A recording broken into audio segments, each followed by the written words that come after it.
Bonjour à tous et à toutes, bienvenue dans ce nouvel épisode du calendrier de l'Avent des Antonomases littéraires 2021. Alors avant qu'on démarre cet épisode, je voulais vous dire que je suis désolé parce que comme vous l'entendez peut-être, je suis en fait un petit peu enroué et un petit peu enrhumé.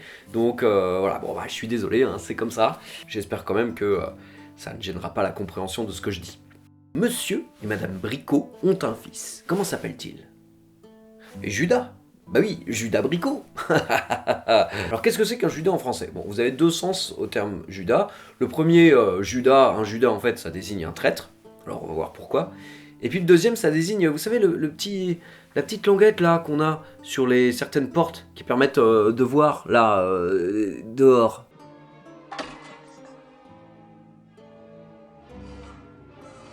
Alors, Judas, d'où est-ce que ça vient ? Bah, ça vient bien sûr du personnage de Judas Iscariote, qui est dans les évangiles, donc les textes qui racontent l'histoire de Jésus, dont on a déjà parlé quand on a parlé de Madeleine. Je tiens quand même à préciser que le Nouveau Testament, c'est pas du tout ma spécialité, donc j'espère que je vais pas dire de bêtises sur Judas. Si il y a des trucs qui vous paraissent pas tout à fait corrects, n'hésitez pas à me le dire en commentaire, poliment s'il vous plaît.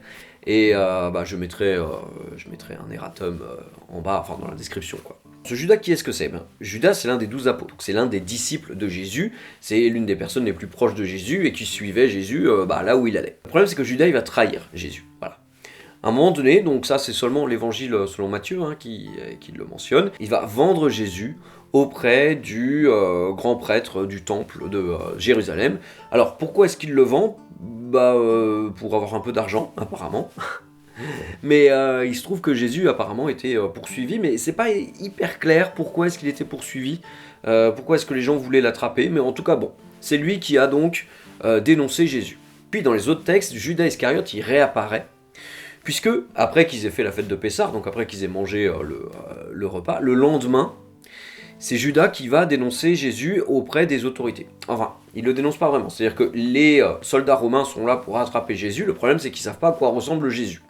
Et du coup, Judas, il leur dit, pas de problème, écoutez, c'est très simple, celui que je vais embrasser, ce sera lui, Jésus. Et donc, il embrasse Jésus, et du coup, les soldats savent que c'est Jésus, ils l'attrapent, et puis, il y aura un procès avec Ponce Pilate, etc.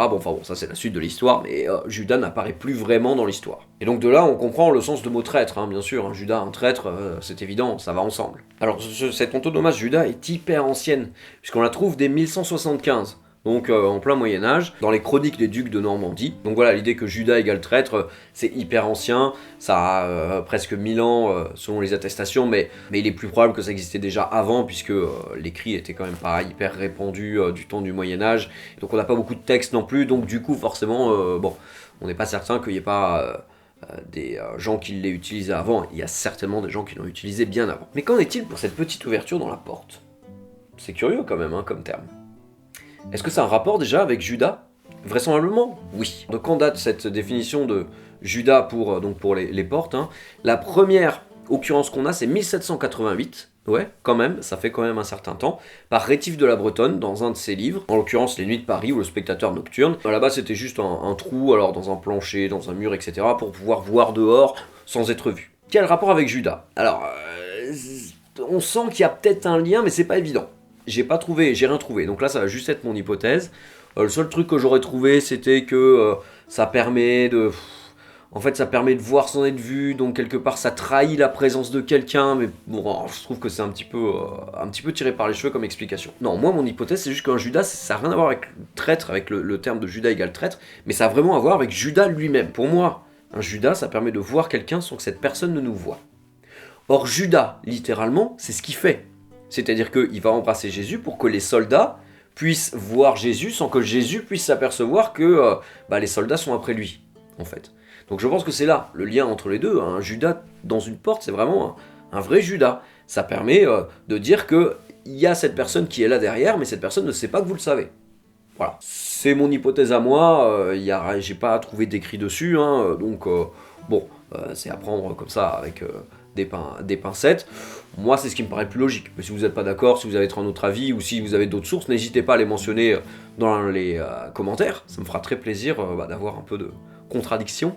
Bon, voilà, on va s'arrêter là pour aujourd'hui. On se retrouve demain, j'espère, si j'arrive à être dans les temps, pour un nouvel épisode des Antonomases littéraires. Allez, à demain.